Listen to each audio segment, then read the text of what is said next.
میرے نبی پاک علیہ السلام جب آئینہ دیکھتے، آئینہ دیکھنا حضور کی سنت ہے، کوئی سنت سمجھ کے آئینہ دیکھے گا تو ایک دفعہ دیکھنے پر 100 شہیدوں کا ثواب ملے گا، لیکن نبی پاک صلی اللہ علیہ وسلم آئینہ دیکھتے کیا کہتے؟ اللہم انت حسنت خلقی فحسن خلوقی، یا اللہ یہ دیکھیں حضور نے ہمیں سکھایا ہے، یا اللہ جس طرح تو نے میری صورت اچھی بنائی ہے میری سیرت بھی اچھی بنا دے،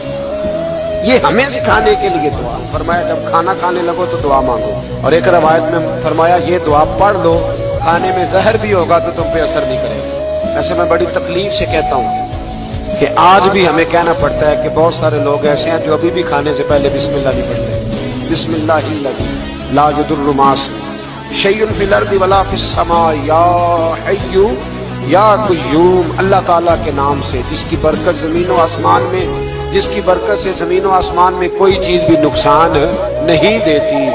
اور اے اللہ اے ہمیشہ زندہ رہنے والے اور قائم رہنے والے، یہ نبی پاک علیہ السلام۔ اور ایک حدیث میں اور بھی دعا آئی ہے، بسم اللہ شریف تو خیر بخاری میں موجود ہے، مسلم میں موجود ہے، بسم اللہ والا برکت اللہ بھی ایک حدیث میں نبی پاک صلی اللہ علیہ وسلم نے ارشاد فرمایا، اور جب کھانا کھا چکے پھر کہا دعا مانگو، الحمدللہ الذی اطعمنا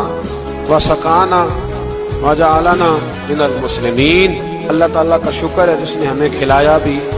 پلایا بھی اور مسلمان بھی بنایا۔ کھائی روٹی ہے اور شکر 3 نعمتوں کا ادا ہے۔